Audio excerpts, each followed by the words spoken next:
नमस्कार दोस्तों, सोशियोलॉजी पाठशाला यूट्यूब चैनल पे आप सभी का स्वागत है। दोस्तों, इस यूट्यूब चैनल पे हम आप लोगों को फ्री में समाजशास्त्र की विषय वस्तु को पढ़ाते हैं, साथ में ऑब्जेक्टिव टाइप के क्वेश्चन को सॉल्व कराते हैं। तो अभी यूपी पीजीटी की परीक्षा होने वाली है, इसके ध्यान में रखते हुए हमने यूपी पीजीटी स्पेशल सीरीज़ प्रारंभ की है, जिसमें हम उत्तर प्रदेश पीजीटी और हायर एजुकेशन में पूछे गए प्रश्नों को सॉल्व करा रहे हैं। वीडियो अगर अच्छी लगे तो लाइक करें, दोस्तों के पास शेयर करें, चैनल पर नए हैं तो चैनल को सब्सक्राइब करें। और इस प्रैक्टिस सेट का यह 13वां प्रैक्टिस सेट है। इससे पहले मैंने पीजीटी से संबंधित 12 प्रैक्टिस सेट जो है अपलोड कर दिए हैं। ये 13वां प्रैक्टिस सेट है। इसका पहला प्रश्न है, समाजशास्त्री सिद्धांत का केंद्रीय विचार यह है कि अपराधी व्यवहार उसी प्रक्रिया का फल है जिसका कि अन्य सामाजिक व्यवहार। यह कथन निम्नलिखित में से किस विचारक का है? ध्यान रखिएगा दोस्तों, पहला प्रश्न अपराध से संबंधित है। समाजशास्त्री सिद्धांत का केंद्रीय विचार, कौन सा विचार केंद्रीय विचार अपराधी व्यवहार को उस प्रक्रिया का प्रतिफल मानता है जिसका कि अन्य सामाजिक व्यवहार, जैसा सामाजिक व्यवहार में हम लोग रहेंगे उसी के प्रक्रिया के फलस्वरूप हमारे अपराधी व्यवहार होंगे। यानी हम अपराधी व्यवहार में रहेंगे या अपराधी समाज में रहेंगे तो हमारा भी व्यवहार उसी प्रकार का होगा। यदि सभ्य समाज में रहेंगे तो हमारा व्यवहार सभ्य समाज की तरह होगा। ऐसी विचारधारा जो समाजशास्त्री सिद्धांत के नाम से जानी जाती है, किसके द्वारा दिया गया है? विकल्प में है रेकलेस, कोहेन व सार्ट, एम.जे. सेठना, सदरलैंड। तो ध्यान रखिए दोस्तों, यह समाजशास्त्री सिद्धांत सदरलैंड महोदय द्वारा दिया गया है। तो इस प्रकार से डी विकल्प क्या हो जाएगा? सही हो जाएगा। सदरलैंड के बारे में बात करें तो इन्होंने अपराध का सामाजिक सिद्धांत दिया हुआ है कि इसी को इन्होंने विभेदक साहचर्य का सिद्धांत कहा है। विभेदक साहचर्य का सिद्धांत मतलब कि व्यक्ति जिस परिवेश में रहता है, यानी अपराधियों के साथ रहेगा तो उसके व्यवहार अपराधियों जैसे होंगे, या गैर अपराधियों के साथ रहता है तो उसके व्यवहार जो है गैर अपराधियों की तरह होंगे। यह विभेदक साहचर्य का सिद्धांत जो है सदरलैंड महोदय द्वारा दिया गया है। उसके बाद श्वेतवसन का अपराध जो है सदरलैंड महोदय द्वारा भी दिया गया है। सदरलैंड महोदय ने अमेरिका के मांस व्यापारियों का अध्ययन करके श्वेतवसन अपराध का व्हाइट कॉलर क्राइम की अवधारणा को भी दिया हुआ है।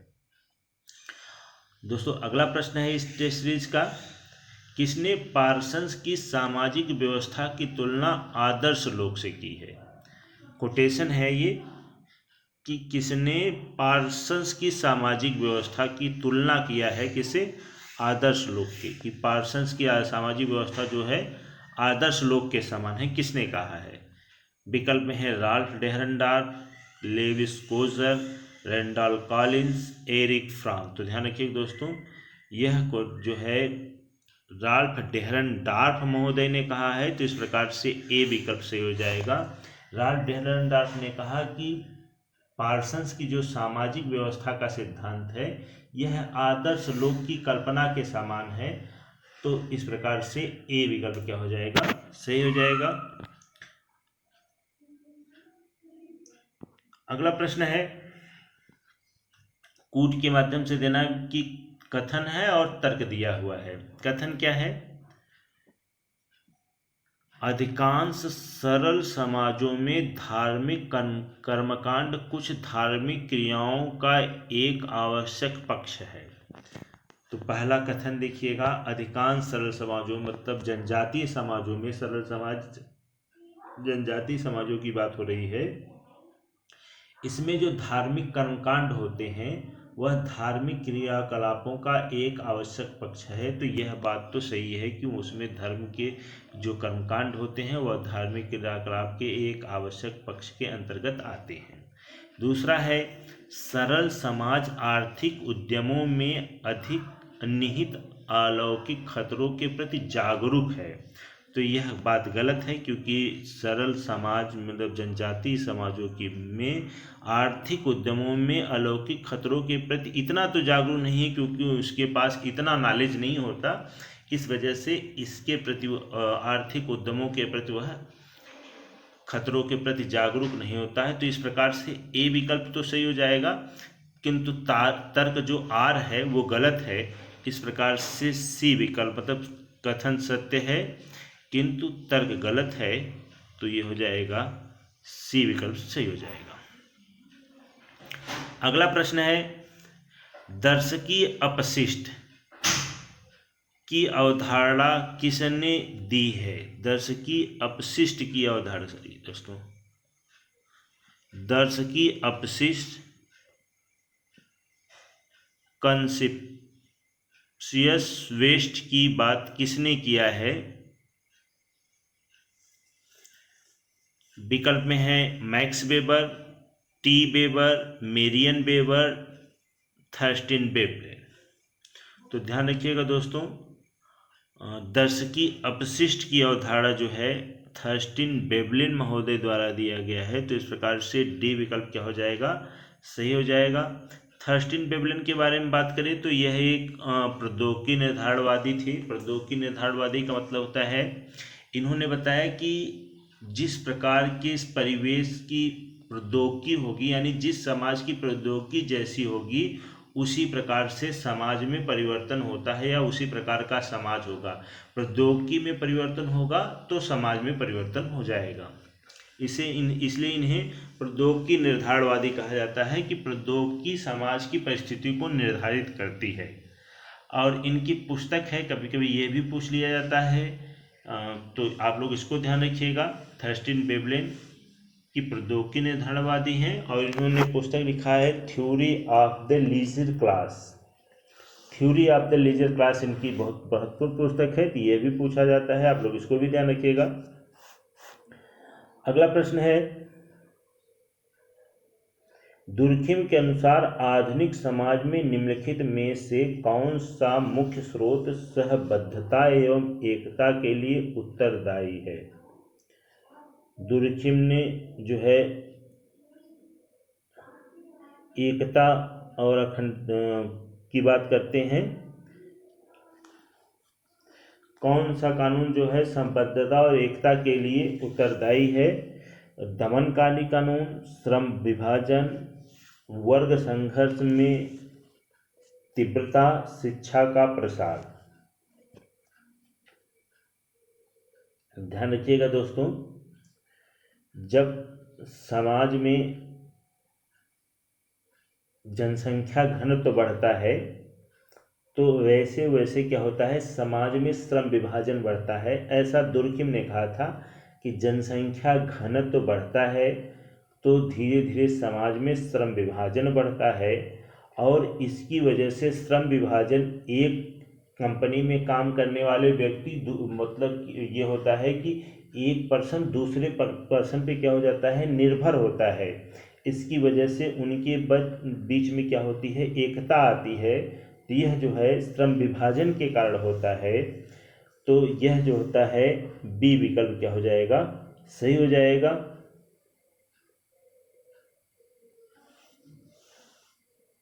अगला प्रश्न है मानव का हित ही मानव समाज में होने वाले संघर्ष का कारण बन जाता है।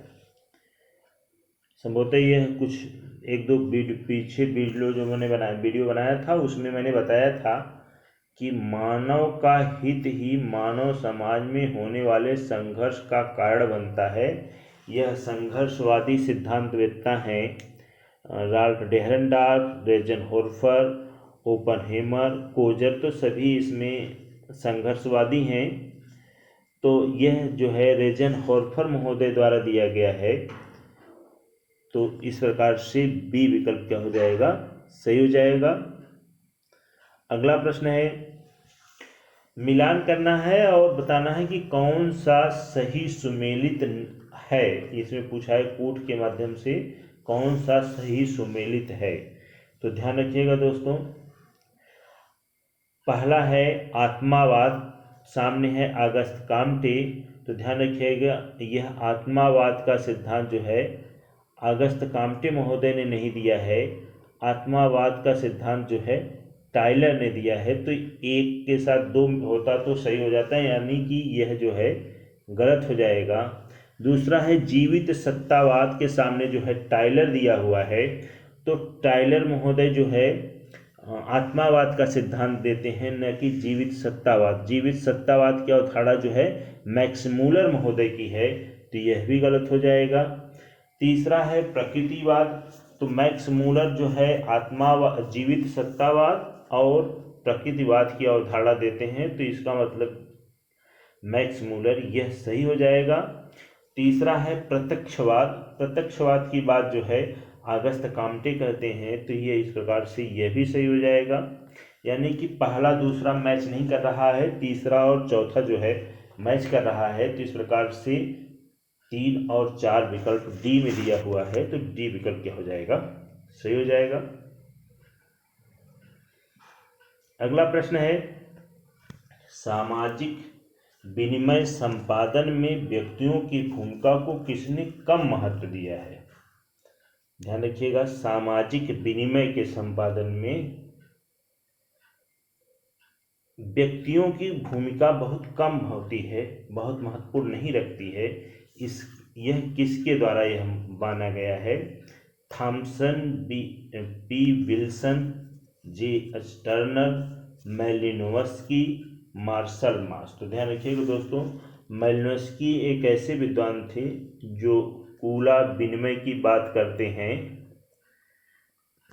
टोबियान्डा द्वीप समूह का अध्ययन करते हैं और कूला विनिमय की बात करते हैं। और उसमें इन्होंने बताया कि यह कूला विनिमय जो होता है यह सामाजिक होता है, इसमें व्यक्ति की बहुत भूमिका नहीं होता है। यह समाज में एक समाज को दूसरे समाज से जोड़े रखने का काम करती है, यह जो है मैत्री भाव का काम करती है।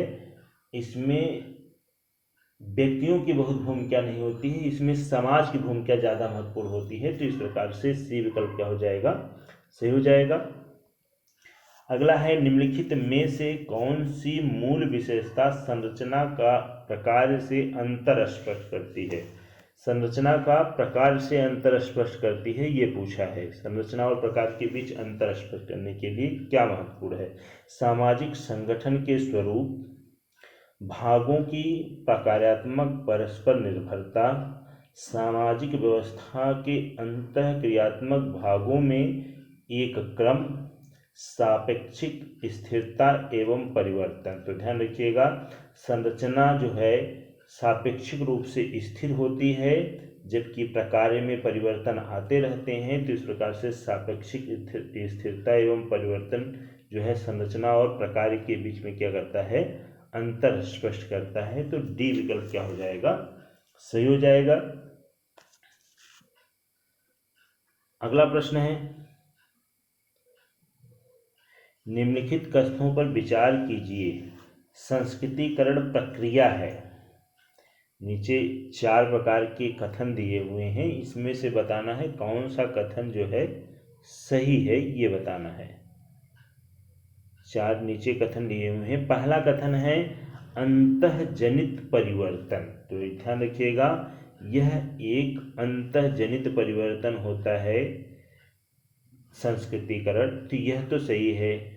विसंगामी परिवर्तन, जो परिवर्तन अंतःजनित होता है वो विसंगामी नहीं होता, तो इस प्रकार से दूसरा गलत हो जाएगा। तीसरा दिया हुआ है सांस्कृतिक संरचना में परिवर्तन, चौथा दिया है सामाजिक संरचना में परिवर्तन। ध्यान रखिएगा, सांस्कृतिक संरचना में परिवर्तन नहीं होता है, सामाजिक संरचना में परिवर्तन होता है, मतलब कि पोजिशनल चेंज होता है, लेकिन संरचनात्मक चेंज नहीं होता, इसलिए सामाजिक संरचना में परिवर्तन होता है, सांस्कृतिक संरचना में कोई परिवर्तन नहीं आता है। तो इस प्रकार से 1 और 4 विकल्प क्या हो जाएंगे? सही हो जाएंगे। तो 1 और 4 जो है बी ऑप्शन में दिया हुआ है, तो बी ऑप्शन क्या हो जाएगा? सही हो जाएगा। अगला प्रश्न है, किसने कहा कि स्थानीय क्षेत्र सामुदायिक भावना समुदाय के आधार है? समुदाय के आधार में स्थानीय क्षेत्र और सामुदायिक भावना को समुदाय का प्रमुख आधार किसने माना है? वेस्टरमार्क, समनर, मैकाइवर एवं पेज, पैरेटो। ध्यान रखिएगा दोस्तों, स्थानीय क्षेत्र और सामुदायिक भावना समुदाय की महत्वपूर्ण आधार है, यह जो है मैकाइवर पेज ने माना है। तो इस प्रकार से सी विकल्प क्या हो जाएगा? सही हो जाएगा। अगला प्रश्न है, जिन समूहों की प्रकृति अस्थायी होती है, पहले ध्यान रखिएगा, समूहों की प्रकृति क्या होती है? अस्थायी, और जो उद्देश्य पूर्ति के उपरांत टूट जाते हैं उन्हें कहा जाता है अनिश्चित संगठन वाले समूह, निश्चित संगठन वाले समूह, हितों के प्रति चेतन समूह, प्राथमिक समूह। तो ध्यान रखिएगा, जो समूह का निर्माण किसी हित को ध्यान में रख के किया जाता है और हित की पूर्ति होने के पश्चात वो क्या हो जाते हैं? समाप्त हो जाते हैं, उन्हीं समूह को हित के प्रति चेतन समूह के नाम से जाना जाता है। हित के प्रति चेतन समूह जो होते हैं वह अस्थिर समूह के नाम से जाने जाते हैं। उनकी स्थिति प्रकृति क्या होती है? अस्थायी होती है। तो इस प्रकार से सी विकल्प क्या हो जाएगा? सही हो जाएगा। अगला प्रश्न है, श्रम विभाजन का आधार है। श्रम विभाजन का आधार, श्रम विभाजन की बात जो है समाजशास्त्र में इमाइल दुर्खिम महोदय कहते हैं, और उन्होंने बताया था कि समाज में जिस प्रकार से घनत्व बढ़ता जाता है, यानी लोगों की जनसंख्या जिस प्रकार से बढ़ती जाती है, उसी प्रकार से समाज में श्रम विभाजन भी बढ़ता है। यानी कि पहले समाज जो होता, सरल समाज जो होता है, उसमें जनसंख्या कम होती है, इसकी वजह से समाज में जो है श्रम विभाजन कम देखने को मिलता है। किंतु आधुनिक समय में जनसंख्या घनत्व अधिक है, इसकी वजह से श्रम विभाजन भी बहुत देखने को मिलता है। तो इसलिए श्रम विभाजन का आधार क्या होता है? समाज होता है। समाज की जो जनसंख्या होती है उस पर निर्भर करता है कि श्रम विभाजन होगा या नहीं, ऐसा दुर्खिम ने माना है। तो डी विकल्प क्या हो जाएगा? सही हो जाएगा। अगला प्रश्न है 14वां प्रश्न, परिस्थितिकी संक्रमण की अवधारणा सर्वप्रथम प्रयोग किया। परिस्थिति संक्रमण की बात सबसे पहली बार समाजशास्त्र में किसने किया था? एल्टन ने, बर्नेट ने, बर्कल ने या रेडजेल ने? तो ध्यान रखिएगा दोस्तों, 1976 ईस्वी में परिस्थितिकी संक्रमण में मानव और पर्यावरण बीच के अध्ययन के संबंधों का अध्ययन किया जाता था, ऐसा जो है बर्नेट महोदय ने बताया था। तो इस प्रकार से बी विकल्प क्या हो जाएगा? सही हो जाएगा। बर्नेट महोदय ने परिस्थितिकी संक्रमण की बात सबसे पहले किया था, तो इस प्रकार से बी विकल्प क्या हो जाएगा? सही हो जाएगा। अगला प्रश्न है, पूर्ति तथा मांग का नियम आवश्यकी की तौर पर लागू नहीं होता है। ध्यान रखिएगा दोस्तों, ये प्रश्न जो है नकारात्मक है। किसमें मांग और पूर्ति का नियम आवश्यक रूप से लागू नहीं होता है, ये पूछा हुआ है। श्रम बाजार पे, पूंजी बाजार पे, व्यावसायिक बाजार पे, अंतर्राष्ट्रीय बाजार पे? तो ध्यान रखिएगा, पूंजी बाजार की बात करेंगे तो पूंजी बाजार तो इसी पे ही निर्भर है, क्योंकि जिस प्रकार की मांग होगी उसी प्रकार से वस्तुओं के दाम बढ़ते हैं। यदि किसी वस्तु के वस्तु मार्केट में उपलब्ध हो और खरीदार कम हो, तो उसकी क्या होती है? धीरे धीरे वैल्यू क्या होती है? कम हो जाती है। उसी प्रकार से अंतर्राष्ट्रीय मार्केट में भी यही देखने को मिलता है कि यदि वस्तुएं उपलब्ध हैं तो उसके दाम क्या हो जाते हैं? कम हो जाते हैं। जिसकी खपत ज़्यादा होती है उसके दाम क्या हो जाते हैं? बढ़ जाते हैं। व्यावसायिक क्षेत्र बाजार में भी यही देखने को मिलता है, क्योंकि मार्केट में सामग्री यदि उपलब्ध है तो लोग सोचते हैं कि किसी भी कीमत पे इसे हटा करके जैसे समझिए, मान लीजिए किसी दुकान पे कोई सामान पड़ा हुआ है, उसके खरीदार कम है, मांग कम है उसकी, तो दुकानदार यह चाहता है कि किसी भी कीमत पे, जिस कीमत पे हम इसको खरीद के लाए थे, थोड़ा बहुत भी लाभ होगा तो मैं इसको बेच करके ख़त्म कर दूंगा। तो इस प्रकार से क्या होती है, उसके दाम में कमी आ जाती है। तो यह मांग पूर्ति पे आधारित होता है, किंतु श्रम बाजार में ऐसा देखने को नहीं मिलता है। इस प्रकार से ए विकल्प क्या हो जाएगा, सही हो जाएगा कि यह श्रम बाजार पे लागू नहीं होता है। अगला प्रश्न है, जीएस घुरिये द्वारा जनजातियों के लिए किस शब्द का प्रयोग किया गया था।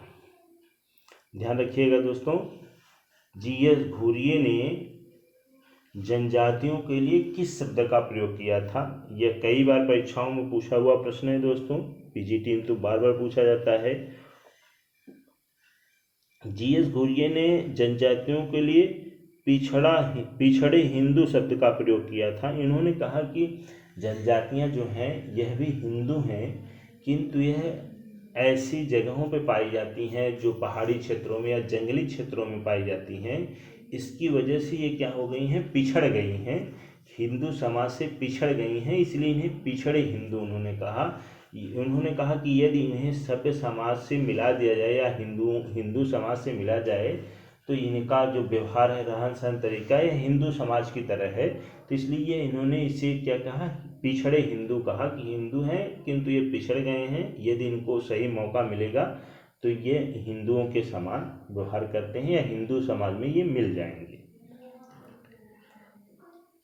अगला प्रश्न है, निम्नलिखित में से कौन सा संबंध प्राथमिक समूह संबंध का उदाहरण है। यहाँ पूछा हुआ है प्राथमिक समूह संबंध का उदाहरण कौन सा है। अवैयक्तिक संबंध, औपचारिक संबंध, रक्त संबंध, टोली संबंध। तो ध्यान रखिएगा, प्राथमिक समूह में जो संबंध होते हैं वह लगभग सभी क्या होते हैं, रक्त संबंधी होते हैं।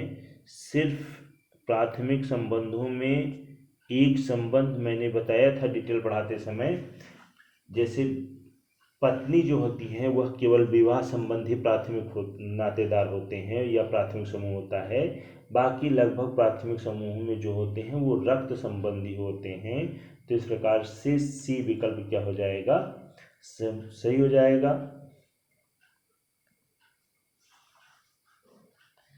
अगला प्रश्न है, निम्नलिखित मानदंडों के अनुसार निम्नलिखित में से कौन सा एक समूह की रचना दर्शाता है। यानी कि इसमें किसे हम समूह के नाम से जान सकते हैं। धनी वर्ग, कॉलेज विद्यार्थी, सेवानिवृत्त व्यक्तियों की समिति, टाटा इस्पात कंपनी। तो टाटा इस्पात कंपनी जो है यह कंपनी है, न कि समूह की रचना को दर्शा रहा है। सेवानिवृत्त व्यक्तियों की समिति, तो यह जो है समूह, एक समूह की रचना को दर्शा रहा है। तो इस प्रकार से सी विकल्प ही क्या हो जाएगा, सही हो जाएगा। कॉलेज के विद्यार्थी, देखिए ध्यान रखिएगा, समूह का मतलब होता है कि जो एक दूसरे से संबंधित हों। तो कॉलेज के विद्यार्थी तो हैं, लेकिन जरूरी नहीं है उनके बीच में कोई संबंध हो। यहाँ पे समिति है, तो सेवानिवृत्त व्यक्तियों का तो बहुत से व्यक्ति सेवानिवृत्त होते हैं, किंतु यहाँ पे दिया हुआ है समिति है, यानी ये एक दूसरे को प्रभावित कर रहे हैं, एक दूसरे से संबंधित हैं, इसलिए इसे समूह के नाम से जाना जाएगा, न कि कॉलेज के विद्यार्थियों को। और धनी वर्ग में क्या है, कौन है जो इसके पास धन है, सब धनी वर्ग में है। यह जरूरी नहीं है कि यह एक दूसरे से जानते हों, एक दूसरे से मिले हों, ऐसी कोई कंडीशन नहीं है। तो इस प्रकार से धनी वर्ग समूह को नहीं दर्शा रहा है, कॉलेज के विद्यार्थियों भी सामाजिक समूह को नहीं दर्शा रहे हैं, जबकि सेवानिवृत्त व्यक्तियों की समिति को हम समूह के नाम से जान सकते हैं। तो इस प्रकार से सी विकल्प क्या हो जाएगा, सही हो जाएगा। अगला है, यह कथन किसका है कि समाजशास्त्र तभी प्रवर्धनकारी हो सकता है जबकि उसका एक दार्शनिक आधार हो। किसने ये कहा है कि समाजशास्त्र तभी प्रवर्धनकारी यानी आगे बढ़ सकता है जब उसका एक दार्शनिक आधार हो। विकल्प में है अगस्त काम्टे, वीरकांत, मैकाइवर, डेविस। तो ध्यान रखिएगा दोस्तों, जब अगस्त काम्टे महोदय ने प्रत्यक्षवाद की बात करते हैं, फिर बाद में जाकर के ये मानवतावादी धर्म की बात करने लगते हैं, तब उन्होंने इस समय कहा था कि समाजशास्त्र तभी प्रवर्धनकारी हो सकता है जब एक उसका एक दार्शनिक आधार हो। तो इस प्रकार से ये विकल्प क्या हो जाएगा, सही हो जाएगा। अगला प्रश्न है दोस्तों, और इस प्रैक्टिस सेट का ये लास्ट प्रश्न है दोस्तों। अगर वीडियो अच्छी लगी हो तो लाइक करें, चैनल को सब्सक्राइब करें। अगर कोई सुझाव हो या आप लोगों को कुछ इसमें से पूछना हो तो आप लोग कमेंट बॉक्स में लिख के पूछ सकते हैं। अंतिम प्रश्न है, भारत में सामुदायिक विकास कार्यक्रम किस तिथि को प्रारंभ किया गया था? ध्यान रखिएगा, सामुदायिक विकास कार्यक्रम कब प्रारंभ किया गया था? तो ये 2 अक्टूबर, सभी में 2 अक्टूबर है तो ये तो कॉमन हो गया। 2 अक्टूबर गांधी जयंती भी से प्रारंभ किया गया था। 1951, 1952, 1950, 1953। ध्यान रखिएगा दोस्तों, यह 1952 ईस्वी को प्रारंभ किया गया था। इस प्रकार से बी विकल्प क्या हो जाएगा, सही हो जाएगा। 2 अक्टूबर 1952 ईस्वी को सामुदायिक विकास कार्यक्रम पहली बार जो है 50 जिलों में लागू किया गया था। उसके कुछ समय बाद इसे संपूर्ण भारत में लागू कर दिया गया। यह ब्लॉक स्तर पर चलाई जाने वाली योजना थी और इसमें जो है इसका उद्देश्य क्या रखा गया था कि ग्रामीण क्षेत्रों में सामाजिक और आर्थिक विकास कैसे किया जाए, सामाजिक आर्थिक बदलाव कैसे लाया जाए, इसको ध्यान में रख करके इसको प्रारंभ किया गया था। तो कभी कभी यह पूछ दिया जाता है सामुदायिक विकास क्या क्या उद्देश्य था? तो सामाजिक आर्थिक बदलाव लाना। कितने जिलों में शुरू किया गया था? तो सबसे पहले 50 जिलों में शुरू किया गया था, उसके बाद पूरे भारत में लागू किया गया था। तो यह 2 अक्टूबर 1952 ईस्वी को लागू हुआ था। तो इस प्रकार दोस्तों यह 20 प्रश्नों का प्रैक्टिस सेट यहीं पूर्ण होता है। फिर अगली वीडियो आजकल में 1-2 दिन मिला देंगे दोस्तों। तो अगर वीडियो अच्छी लग रही हो तो लाइक करें, चैनल को सब्सक्राइब करें, दोस्तों के पास शेयर करें। दोस्तों आप लोग वीडियो को सपोर्ट कर रहे हैं, इसको ध्यान रखते हुए मैं कोशिश करूँगा कि 1-2 दिन अंतराल पे यह वीडियो आते रहें। बहुत बहुत धन्यवाद।